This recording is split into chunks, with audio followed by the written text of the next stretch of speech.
Conversations with Suzanna, broadcasting live on the World-Herald Live app or on omaha.com. Catch her every Monday, Wednesday, and Friday, empowering you to look for and accept the good in everything. This is Conversations with Suzanna. You are exactly where you need to be. This is Conversations with Suzanna, heard on the World-Herald Live app. You go under podcast and you can get it 24/7. Omaha.com/Suzanna. We're there all the time too. And we're up on iTunes. As soon as the show is over, our beautiful Sasha puts it up on iTunes and we talk that way. So today's going to be a fun day for us because we're talking holiday and we're talking things uniquely Omaha. So today, and my guest in the studio right now, we have two people in the room. To my farthest right, we have our beautiful Cindy, Christen,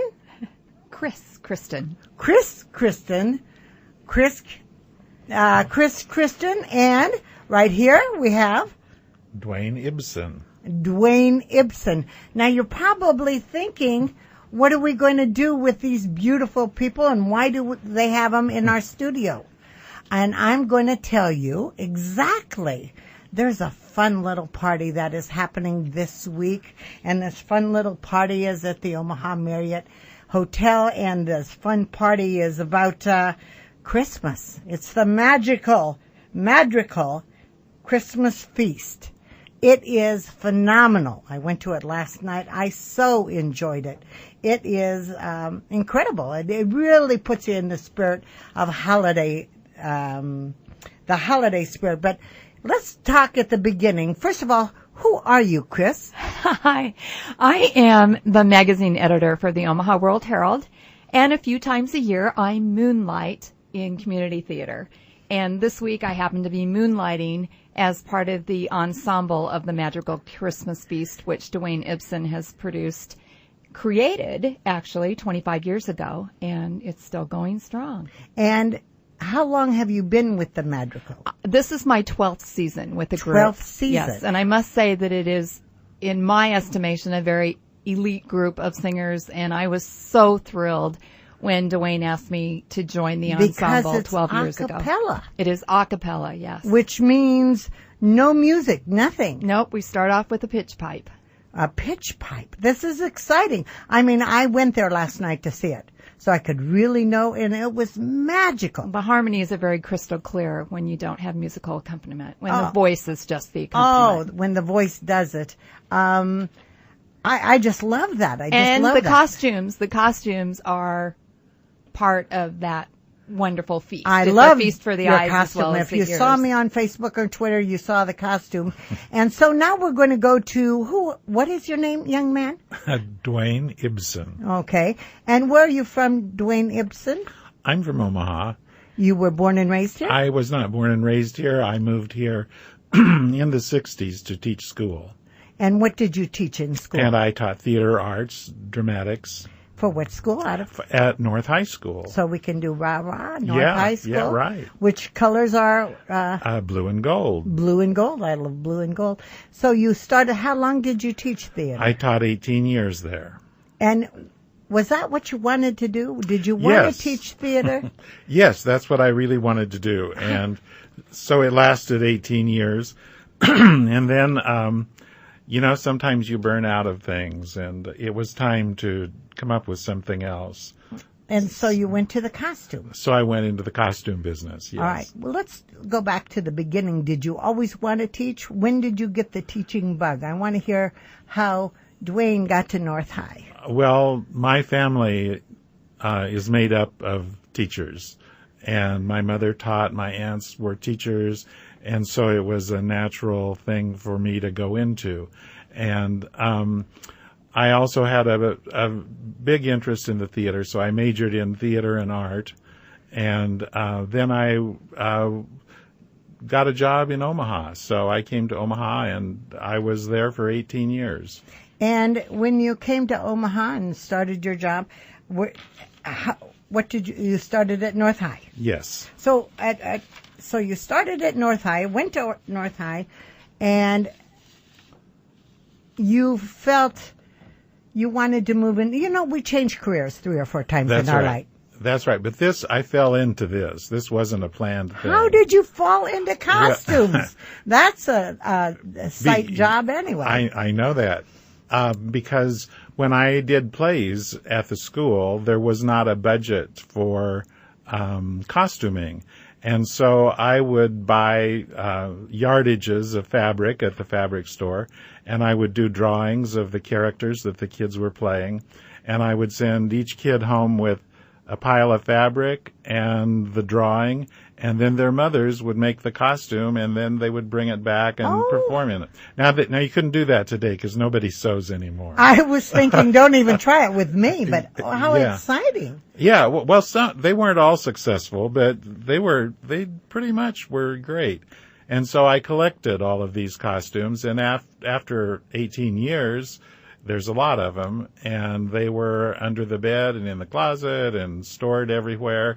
And so when it was time to do another career, there it was. So the costumes, are you still using some of those costumes? No. Okay, because the costumes last night were pretty. What pretty Dwayne unique. has done, though, he has built a costume shop that is highly regarded throughout the performing arts in the United States. His Especially costumes are so elaborate and beautiful. They are shipped out all over the country for big musicals and other shows. Wow. So the costume that we had last night, there was one that won an award. Is that correct? That's right. Tell me about that costume. It's called the Ditchley. It was a gown that was created for Queen Elizabeth I, and we recreated it from research drawings, paintings, and entered it in a competition, and it won. And now it's in this show, so it's a kind of a special part of the show. Wow. As are all of the costumes. I mean, you've researched all of those, and they're very true to the era. Well, you know, I'll be honest with you. I had no clue what I was going to. I knew there'd be singing because you told me about the a cappella, but it was almost like a class. I learned a lot about the traditions. Oh, yeah. Which was incredible. I just thought that was such a neat little sidekick to know about the traditions. So how did you come up to the play? How did you come about it? Now, it was, if I understand, you had a cohort who... originally, yes. Helped you design the play. Originally, it happened at a wedding reception. And during the reception, we talked about, have you ever done one of these? And neither one of us had, even though we'd seen them. And so we decided we would try it once. And so I wrote the script. She was responsible for finding a location, the caterer, and all that kind of stuff. That was Jan? That was Jan Dickinson. And then our musical director, with the two of us, helped select the singers that are in it. And many of them have been there 25 years. And when one does leave, then we ask someone else. We don't do auditions. We go by people we've heard. Reputation. And reputation. That's how our beautiful Chris got in there. Yes. Is that correct? So, you know, I'll be honest with you. First time there was phenomenal. But the face, I mean, Chris, God bless you when you do that. Oh, beautiful. But they're really into the song. These people love these songs. Tell me about it. Yes, and we also love singing together. I mean, the harmonies are so rich, but that only comes about, I think, through trust through each other and respect for each other as a musician. But in an a cappella ensemble, you have to listen very closely. And it's not about one voice standing out over the other. It's about the blend. So we have blended. to work very hard. Oh, my Lord, it on was the blend. blended. Yes. That was thrilling. And so the evening's format starts out with a warming hour or a reception that includes some magic, and the wench is out there, and our Joker is out there, and so they're the comic relief in the show. They're the storytellers a little bit throughout the evening, and then the guests are escorted and announced in the dining hall. Yeah, that was cool. With the Lord and Lady of Essex as our hosts. And so then the ensembles are, when the ensemble comes in, we're almost like the dinner guests at the castle. And then the rest of the audience is part of that great feast. I must tell you, I almost thought I should kiss their hand. I was, usually when people hand their hand out like that, it's a priest or a pope or something. And I was thinking of kissing. I thought, no. You know what I loved about this also? It's authentically Christmas. You did not spare the word Christ. It was in the show. That's right. So that was a bold move. Was that? That was intended. Tell me. We decided not to be politically correct and to just go for what it is, a Christmas event. And so it's all there. It's all included. It's all there, and it talks about and we have people leave the event and they thank us profusely for giving them a rich start to their holiday season. And you might think, a Madrigal feast, that's a little bit old-fashioned. It is not. There's nothing old-fashioned about those beautiful classic Christmas carols in a room that's dimly lit with holiday lights. And it's just warm and inviting, and reservations are still available. That's right, Dwayne? Yeah. And for reservations, but we'll talk about that in a moment. I want to get the reservations. We've got a few minutes. Well, go ahead. Give the number. It's 402-556-1400. But now, when you came up with this concept, how many of the original are still in it? I think there are... What would you say the average age? I know your daughter's in it now. Yes. Your daughter's 25. She's 25. And I don't know how old the oldest person I don't think we'd ever divulge ages at the top end.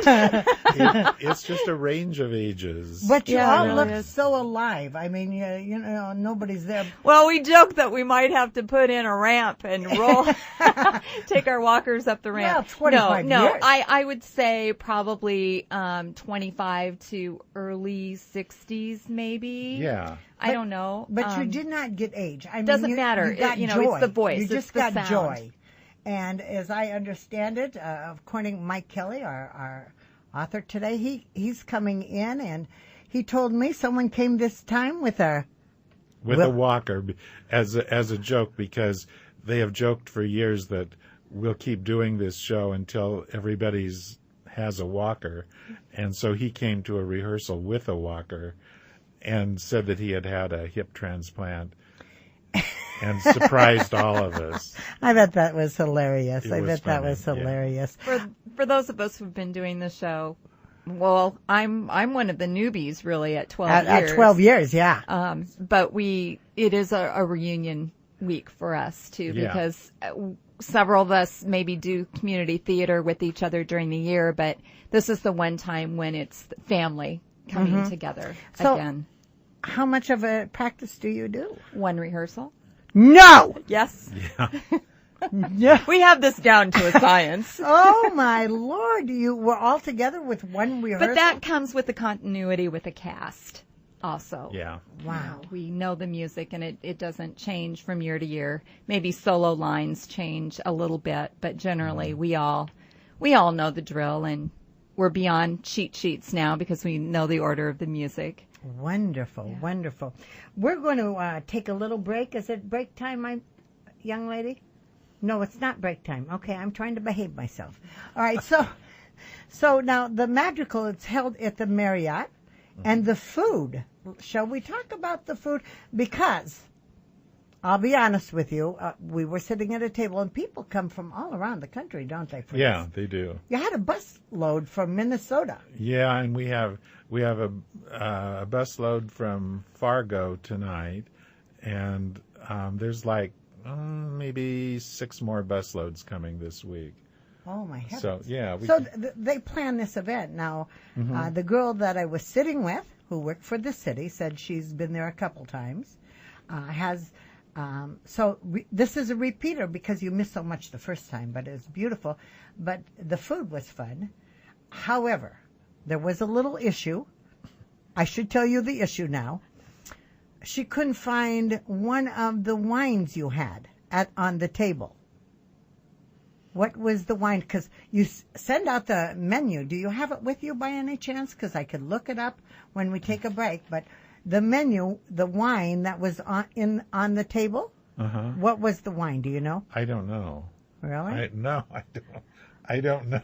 Because you're not in charge Well, of he's the food. not the chief cook. That's exactly right. We really could tell don't. this is the creative guy. We're not going to the have one- to talk to the wench about that. I go The over the celery menu. maids. We go over it very detailed, but that part of it I don't know. Well, it's a There- certain kind of wine. We'll look it up on break. Okay, and we'll come back with the wine. We'll come back with the menu, because the menu in itself was... Wait a minute. This isn't a food review with Sarah Baker Hansen. Well, we might have to do a little bit. We do serve wassail. There's wassail That's for it. toasting. Oh, the wassail. The wassail. Oh. She couldn't find the wassail. Oh. We did not know it was in the In wine the with pitcher. That It was in a your coffee pitcher. Your reference is because during the Yes. show, it's time for toasting, and we invite our guests To toast. to toast with the wassail. So my first toast was with coffee, which I hated. So, and she called someone over and says, "Where's the wassail?" And for people going, I want you to know it's tagged with a little green thing on the pitcher. And to that, I would say, huzzah! Huzzah! Huzzah! Ho, ho, ho! Which is a little gimmick we use during the course And of the show, audience participation. You would not believe how many everybody was doing. Oh, you weren't doing it as much as you should have been doing it, Miss All right, Suzanna. let's do it as before we go to break. We'll do it. The wassail, but it was really like a family kind of. I mean, everybody was participating, so it wasn't. And that wench. I mean, I hate to mention it, but I saw her sort of putting her kisses on a lot of men out there.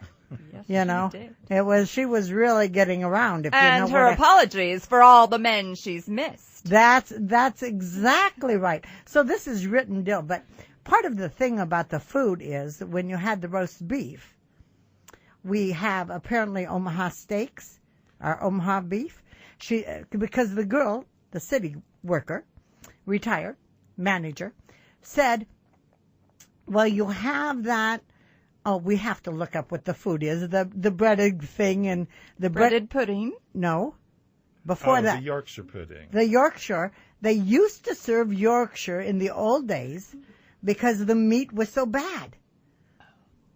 That's Now, true. Another That bit is of true. trivia. Isn't that something? Sometime we ought to do a trivia game on the Madrigal.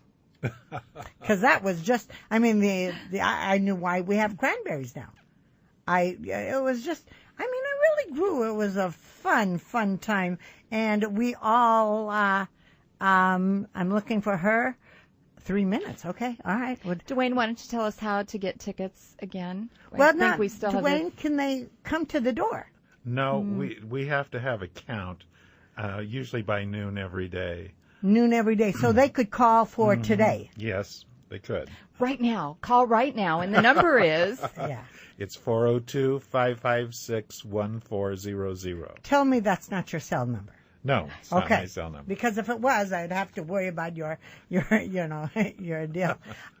With you over there, honey, I can't see when you tell me it's time to go. This is going to be rough. Okay. She has a little board. So, the number again, and how do you dress for this? I dressed up because I thought I was going to the King's house. Oh, well, people come in like business wear. Sometimes they come more casual. Sometimes they come in costume. We've had a lot of groups that will come in the costume of the period. We have a group that's coming Friday in costume, one of the law firms here. So they come in costume. Uh-huh. Oh, how cool would that be? Yeah, it's really fun. It really is fun, and we're going to. So they come in costumes, but you can just dress up and just. You can. It's really a night of festivities. And It's how long is it? It's about 2 hours, a little over 2 hours, and we have so many people that come back year after year. We have a group coming tonight. A woman and her husband who homeschool their boys came just because it was the Renaissance and they wanted to see the Renaissance. Yeah. And the boys loved it so much, they've come every year, and now they're graduating from high school. Oh, my And Lord. so this is they're making a big thing of it, and they bought a whole table out, and it's Oh, a very my special heavens. night for them. Oh, so how special. there's a lot of that. Excuse me. One of the components of the show is at the top of the show, there's a little children's chorus. And that children's chorus this year features a granddaughter of our music director and 2 granddaughters of one of our singers. And we've had that fun over the years, too, having how people's wonderful. children and now grandchildren How wonderful. join us for those first couple numbers at the top of the show. How wonderful. Now it is break time. I've seen the sign, so we're going to do... Now, why did we do the huzzah, huzzah thing? What is the huzzah? It was a big agreement. If you loved everything you were doing, you did the huzzah, huzzah. All right, let's do it. Let's do it. Ready? Huzzah! Huzzah! Ho, ho, ho! And we'll be right back. We are talking to Dwayne and my beautiful Chris, who is the Madrigal Christmasse Feaste that's performing live this week.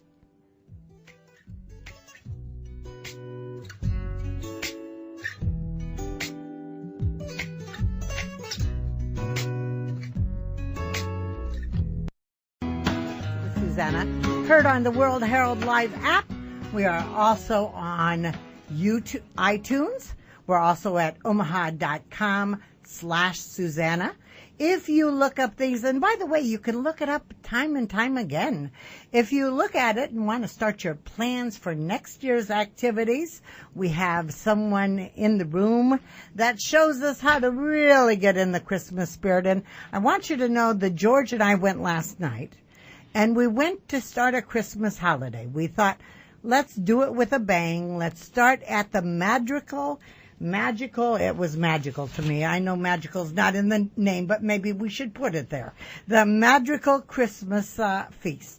So we went to it just to start our holiday season. What a wonderful way to do it. And we still can get tickets, which is really cool. So, but here I have in the studio, and your name, young lady, is? Hi, I'm Christen. Okay. And your gentleman? And I'm Dwayne Ibsen. And who are you, Dwayne Ibsen? I own a costume shop in Omaha, and I also produce this show each year. Okay. And you produce the show each year. I noticed when you said last time that they come in sometimes dressed in costumes. Can they still get costumes at your place? Oh, You yeah. really want to get into the costume? Well, yes, they can. That's possible. If you want to, and you have a busload coming in Wouldn't costume. that be fun? yeah. You have a busload. Well, while we're doing, I know that I'm not Sue, who does the food review, but I am today doing the food review. So let's talk about the menu. We'll do one thing at a time. The Madrigal Christmasse Feaste is set up a little bit like a dinner theater production. And so while we sing, the guests dine. And you are guests in the House of Essex. And so the menu starts off with a little spiced wassail. Now, let me just tell you, the spiced wassail is spiced wine. And it's in a green little tag on the coffee jug. So if you're there, go for the green jug. Okay, go ahead. There's a salad. There's a cream of broccoli soup. The cream of broccoli soup was phenomenal. The salad was everything was like a feast. It was just, laid out so beautifully. And you had candles. Excuse me. Carved sirloin is the main entree with Yorkshire pudding. Now, the key about Yorkshire pudding is what? Well, Dwayne? a lot of times the beef was bad, and so they would use the pudding, which is similar to like a stuffing that we have at Thanksgiving, to sop up the juices in the bottom of the pan. I was actually eating my soup with the soup. With the rolls and everything. But this is pretty authentic to that day and time. That meal. Yeah, it is. So we have a meal like we would have had in the Renaissance period. Except that we use knives, forks, and spoons, and they probably would not have. I didn't all the time last night. I was being authentic. Okay, what's after the beef? The dessert is bread pudding with rum sauce, so that's a wonderful little end to a fabulous meal. It is a and all this time this meal is going on, there's singing, there's dancing, it is just beautiful. I was really impressed with the Queen when she came on. When the Queen came on and had that beautiful dress that has won awards. What kind of clothing would we find at your costume shop? At my shop, we carry all different periods. We do a lot of flappers and gangsters, and then we go all the way back to biblical times. We're doing right now we're costuming a big pageant with, the wise men and the whole deal. Oh. So it goes there's about 25,000 costumes there. 25,000 costumes. And these are professionally made. We don't have mothers in the back room. And No, we build we build about 90% of them. And just like men's suits, we usually buy, but things like that. But everything else we build. Okay. So so if you're a playhouse or a school, do they come to you? Yes. They call you? And what is your costume shop number, by the way? Do you know that? It's the number of the feast. Oh, no kidding. Yeah, because So you can do the feast. You can also organize That's right. an outfit. That's right. Yes, to wear. Yeah. And everything. Yes. And so what was that number again? It's 402-556-1400. Is Mike Kelly out there, Sasha? Okay, tell him to come in when he comes in, because he's gone to the play, and I want others to hear how, we were just amazed at how well put on it was. And the jester, tell me about that jester. Impressive little guy. Yeah, yes, he is. He has been the jester for 25 years, and he is a teacher in Omaha. He teaches at Saratoga School, and his wife is also in the show. And she's a teacher also at Ralston High School. What does he teach, by any chance? Do we know? It's not theater. Apologies, No. Rob. I'm not sure. No, it's an elementary school. It's an element. Well, because he was so expressive. Yes, he is. He's very funny. And what I liked is before the show, you arrive at 6, and before the show, you're sitting there, and we have the wench coming along with her goose. We have people in costume entertaining us before we get into the theater and hear the beautiful music. Now, do you sing at all? Not with the show. I just sing at home. At home? Okay. So, have you been in many productions here in town, or are you an actor too? No, I'm a director. I do a lot of directing. Really? Yeah, that's what I've had the pleasure of doing Interesting. several shows with Dwayne. So. Okay. Like what shows? I want to hear about the shows. Wow. Yeah, I want to hear. Beauty and the Beast was the last one, I think. Hello, Dolly. Hello, Dolly. Was a fun one for me. 42nd Street. So you work with the Playhouse? No, at Chanticleer a lot in Council Bluffs. Chanticleer. Community Theater in Council Bluffs. Wow. Say that name again, because I'll never say it right. Chanticleer. And do you have any productions coming up? No, but they do. They have many shows coming up. I am always amazed, and I wanted Michael to come in to tell us about the theater group here in town. It's just, you guys are phenomenal. Oh, thank you. Thank you. You're phenomenal. This time of year, there also are many wonderful opportunities to hear holiday entertainment. The Symphony's Christmas program concert is wonderful. You can go to the Playhouse to see A Christmas Carol. The Omaha Community Playhouse is another jewel in our community. It is. We are so rich with holiday entertainment this time of year, and I encourage our listeners to take advantage of that. A city our size is so fortunate to have wonderful support for the arts. I would have, and I've been on Broadway shows. We've gone to Broadway shows, And we have them here too. Yeah, but the thing is, that Madrigal last night was just, I was taken away from, I never knew I was in Omaha. I thought I was in the Renaissance area. I was eating some food with my hands, I'll be honest. But it really takes you out of the drama of life. And we went into the beauty of the Madrigal area. It was beautiful. Now, this is Dwayne Ibsen, owner of the Ibsen Costume Gallery, and a beautiful Chris here, who is the editor of the magazines here at the Omaha World-Herald. She's a beautiful singer. They sing a cappella. It's the Madrigal Christmasse Feaste. And it's, you give us a call, and there's still room for you. And if you want to get a costume and dress, I should have thought of that. But are those costumes comfortable? I find mine very comfortable. That hat you were wearing, I posted it on Facebook and Twitter. Thank you, too, for coming in and starting our holiday season. Well, thank you so much. Thank you. God bless.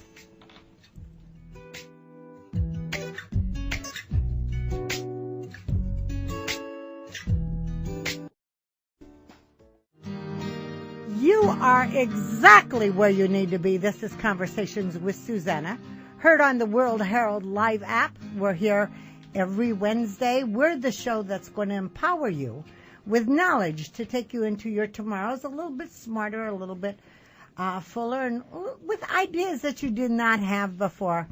And right now in the studio, I have two new people in the studio.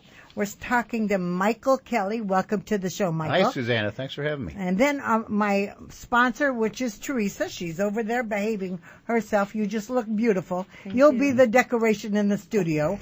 Mike, you're being decorated by two women on each side. Great. Now, Michael, as I understand this, you've been a writer for 45 years? Yes, since before they put the mud in the river. That's how long I've been here. Really? Yeah, it's a great place. Thought Omaha would be a great place to go for 2 or 3 years, and have no regrets. I've loved the city, loved working at the World-Herald, and feeling. And you're an adopted son, because you are really, when we talk about Omaha, people always talk about you. No. And your column appears in the Omaha World-Herald, which is, what is your column? Well, it's about anything, and which came in handy in writing the book we're going to talk about, because over the years I've touched on every topic. I even spent 10 years as sports editor and sports columnist in the middle of my career. Before that, I covered police, courts, City Hall. For the last 25 years or so, I've written just kind of a general interest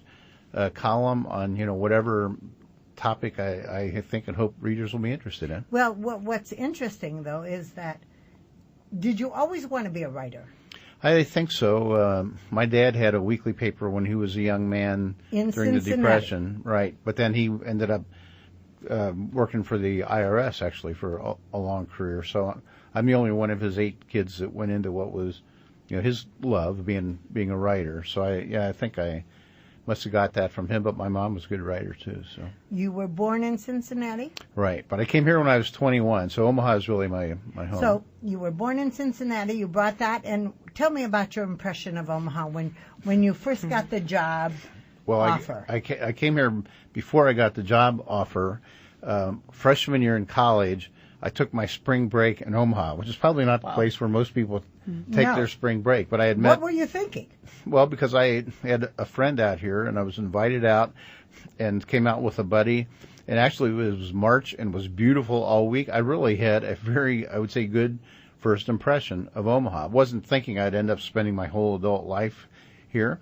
But then when I graduated from college, I was able to start my career, lucky to get a job here. And now, as I understand it, you raised your children? Yep, 4 kids. 4 kids in Dundee. Right. Mm-hmm. Love that area. So you have 4 kids. Where are they now? Cincinnati, Orlando, and New York.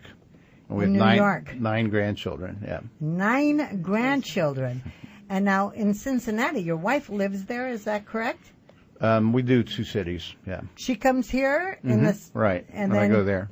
Yeah. Now the weather is that. do you have a big weather change, or is it? Not too much. They usually get our weather the next day. Uh-huh. So when we talk about, is this your first book that you've written, or have you written others? I was what they called the lead writer on about 5 years ago on the World-Herald book titled Rivals. It was when Nebraska was leaving the old conference and heading to the Big Ten, and we wrote a book, about what the old rivalries were like, and we tried to have a theme, like what was the Missouri rivalry like, and what was the Colorado as opposed to Oklahoma. And the best rivalry was Oklahoma. I mean, the most respectful. You didn't get a lot of the hassle in Oklahoma that you got at some places. Interesting. So you wrote that book, and now how did this uniquely Omaha? By the way, I must tell you, I'm really thrilled with the pictures. Thanks. I was really, you cover Omaha. We tried to. You didn't just do a snap picture. You did a little bit of everything. Well, yeah, we tried to cover the waterfront, as they say, and then all the way west, the whole metro area. And how it came about, Dan Sullivan, our book editor, and Christine Zook-Watkins, a wonderful graphic artist, came to me in February, I'm sure with the approval of Mike Riley, our executive editor, and said, "You want to write a book about Omaha?" I said, "Great, how many years would I have to do this?" They said, "We were thinking about August." And actually, we continued working on it through October. But as you said, there's a lot of copy, but also a lot of photos. Beautiful cover photo. I got to show you that. Just open up to any page. And you can, every page has something incredible in it. Tell me about this page that I opened up to. Well, this is a College World Series, of course. That's been in Omaha for, 65 years, and it's kind of like our Kentucky Derby and Indianapolis 500. Big deal. Here's the Fertile Ground, one of the 5 largest murals in the world, right next. 5 largest murals in the world. That's correct. So what I found in here is that you had a lot of the history as well as the relevance to the world. It's primarily a book about Omaha today. There is a little bit of history in here, but we're talking about today. Now, here's one you just happened to open to. You can open to any page, Mike. I was doing this. I know, but this is one of my favorite Omaha stories, is the Tri-Faith Campus. There's no place else in the world that is attempting this, to build on one plot of land on purpose a synagogue, a mosque, and a church, and a 4th Tri-Faith building. The synagogue, Temple Israel, has been up for 2 years. We had a ceremonial groundbreaking for the mosque. The Christian church is going to move ahead. So this is really going to attract a lot of attention to Omaha. And to bring what a profound idea. Let's see what we turn next time. Oh. All right. Oh, you know this guy. Warren Buffet, I think it is. Warren Buffett. Be careful. Be careful. Of course, we had a book my colleague Steve Jordan did about Warren Buffett, the Oracle and Omaha. It was a wonderful book. We did a story on that, so you can go to Conversations with Suzanna. That story should be up there. But this is just a section on enterprise, our businesses, and there's so many great ones. We had 5 Fortune 500 headquarters, and unfortunately, ConAgra announced on October 1st that it was moving its headquarters to Chicago, although we still have a big ConAgra presence here.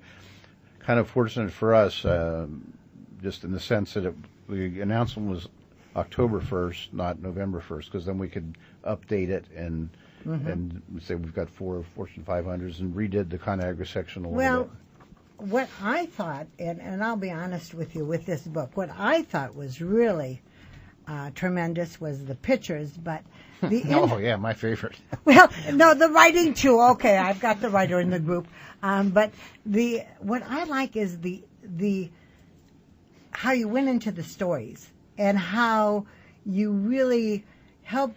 If you're a stranger and you're not like a real estate, my Teresa's real estate. This is a book that sells Omaha. Well, thanks. And Teresa was just telling me she had some friends come into town, and people are always surprised when they come to Omaha. It's not what they think. There's a lot of humor and whimsy in this book too, and you're right. The photos are beautiful, but everything that we wrote is it's kind of in short nuggets. We mined our archives, many of my columns. Everything in this book, with 1 or 2 exceptions, I have written about at one time or another during my career. So I'm glad I was asked to do this. I mean, this is really, my career isn't over, but this is like a nice career capstone for me. Well, and it's a good table book. I'll be honest. The pictures and the writing, and they're sort of, it's I love books where you can open to any page. Yeah, this is and that you kind can of book. and you can find something new about it. What did you find the most challenging to write about? Well, I guess what was most challenging was just deciding how we were going to organize it. We kind of, as Dan likes to say, we kind of made it up as we went along. And I'd keep writing copy, and Christine would find art to go with it. And then we had this beautiful cover shot by Sarah Hoffman, one of our great photographers. But it was just fun. There's so many things that I've covered over the years, and it was nice to put them all in a hardcover book. One of the things that was really fun while we were working on the book in May, the Chicago Sun-Times had an editorial commenting on a report that the nations were ranked using a number of metrics about what are the best places to live. And Switzerland came out number one for a number of reasons. The headline on the Chicago Sun-Times editorial about this was, "Switzerland is the Omaha of the world." I love that. I'm not I lying. love And that. they explained that Omaha always finishes at the top of U.S., or not always at the top, but near the top or at the top of a number of these kind of livability rankings, and we list those in there too. But we have a couple of pages on pluses and minuses as seen from elsewhere. It's two of my favorite pages. Well, let's come back to that. All right. You come back to your favorite pages. We're going to take a little bit of break. Yes, this is Conversations with Suzanna on the World-Herald Live. Please note who's in the room. We have our Mike Kelly. We have our Mike Kelly.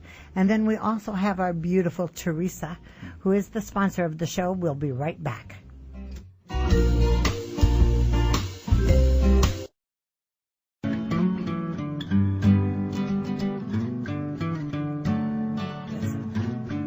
Yes, you are exactly where you need to be. This is Conversations with Suzanna on the World-Herald Live app and at omaha.com/Suzanna. If you're there, you'll see I have two beautiful people in the room. They are talking all about Omaha and the Uniquely Omaha book that was written by Mike Kelly. Mike, thank you for coming to the show. Thanks for having me. And then we have our beautiful Teresa Elliott with Elliott Real Estate. You've only been my sponsor for how long? It's all right. Now, before we were going, I was talking about the pictures and the stories and how the book really lets people understand what all we have here. Was there anything that surprised you or anything? What did you like and what did you not like about writing this? Well, what I didn't like was the deadline, and that's always a June problem. 1st. I kind of semi-panicked and I stopped writing columns and just focused on the book. But I loved being able to pull together so many things about Omaha. We're not perfect. We got urban problems like any city, but this is it's a good sized city. The demographers now say that by 2023 we'll have 1 million population in the metro area. In Wow. this book, it's titled Uniquely Omaha, but that's Omaha in the bigger sense. It's about the metro area, and we talk about Council Bluffs and the Sarpy County suburbs and try to get just about everything. We've got sports in here. It's got humor and whimsy, and as you say, beautiful photographs, too. But was there something you researched that you thought was unique that you didn't know? Was there a tidbit that you found that you thought was really uniquely Omaha? I noticed you had Mama's Kitchen. I don't know where that is. Where is that? Oh, you mean it's up, there's, I think, two places. One is up by 24th and Lake, and one up around on 45th Street. And this is Patricia Barron, who's known as Big Mama, affectionately. And she's been on various national cable TV food shows. We're getting quite a reputation as a foodie city. Clayton Chapman, a nationally acclaimed young chef from Omaha, is in here. Yes. And so we cover a lot of ground, artistry, music. And it's sort of like the hidden treasures, the treasures you wouldn't know about. I did not know about Big Mama's. I love people, and some have said this already. Oh, I didn't know that. I didn't know that. Oh, great. I want you to not just pick us up and say, well, I knew that. It's there's a lot. So this is good for everyone in Omaha, just to really so. get you. No, truly, really to get you the idea of what Omaha. I mean, people will say there's nothing to do in Omaha, or there's nothing to do in the hometown. That is crazy. How would you answer that? I mean, if I don't know, do you not go outside your door if you think that? But I mean, if you have any question, or a friend of mine works for a big corporation, say they do sometimes have trouble recruiting people to Omaha. I'd like them to show young people the book if they're wondering if there's anything going on in Omaha. There's a lot. There's a lot for us to be proud of. That's for sure. And our parks are beautiful. We talk about the parks, and Omaha was ranked by one organization as #1 for an active lifestyle. That was a surprise, I'll say. Yeah. But the Midtown Crossing area is beautiful. But tell us about the zoo now. Well, of course, we did about 6 pages on the zoo, which was more than anything else in the book. I love animals. It's been rated #1 in the world at different times, with beautiful photos there too. Yeah. Now we want to go to my Teresa Elliott, who is I'm very proud to be a sponsor of the show. Tell me, what do you think about the book? Tell me your thoughts. Well, of course, being in the real estate industry, I'm ecstatic about it.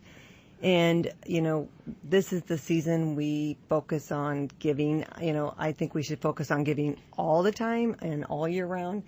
However, thinking about this, Mike, I think every realtor in town should have a copy of this. And I think it would make a fantastic housewarming gift for their clients. I think, wow.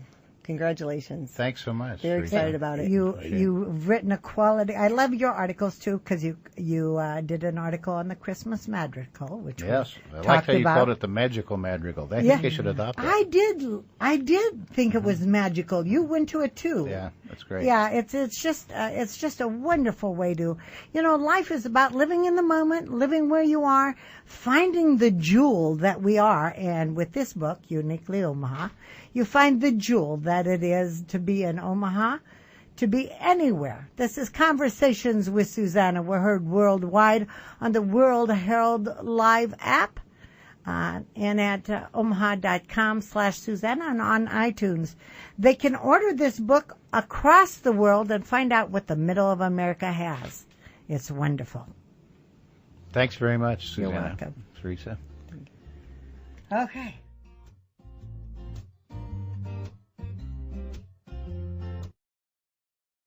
Have you ever seen a quarterback get penalized for yelling? Those guys don't get those penalties, right?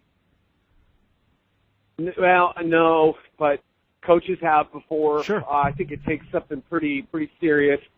On one occasion, I remember from that game Sunday night, Brady said something, and 3 Broncos all imitated the flag pulling out motion. Like, how do you not flag him on that? if a linebacker did it, right, he'd be getting 15 yards. So. You're right. I don't see it very often. It's rare. Coaches occasionally will get it. John Harbaugh in the playoffs last year, but yeah, it's. I think they have to kind of go above and beyond to get with that. Eric, last night you got a primetime game. You have 80 million cameras, and somehow after the blocked field goal, we don't get the shot of Will Hill running down the sideline to see he stepped out of bounds. How does everyone miss that?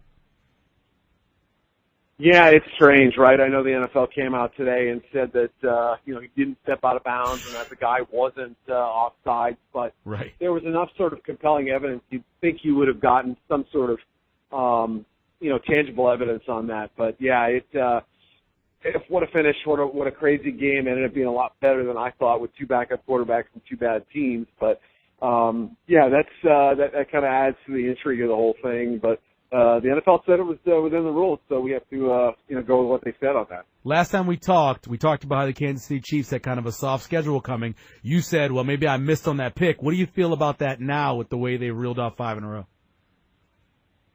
A lot less dumb, I picked them to go to the Super Bowl, and everybody said, my goodness, Ed Holm, what's wrong with you? But, yeah, the defense is coming around. We'll see where Justin Houston is health-wise. Alex Smith iced him up on Sunday. I still don't want to fall into the trap to think that he's, going to do that against great defense or anything like that. But, the fact they've been able to replace Jamal Charles with 2 different guys now, it's been impressive. They've gotten Macklin involved. Mm-hmm. They've gotten Kelsey back involved. offensive line doesn't look like the group it was early in the season. You know, they certainly look back at that Denver game and wish they could have held on to a 14-point lead. But it's an interesting team. I still think they're obviously going to have to go on the road and kind of prove themselves a little bit. We were trying to put our top 4 together yesterday, and the Pats, Panthers, and Cardinals were unanimous. Who's number 4 on your list? Pats, Panthers, Cardinals. Yeah, I mean, I think that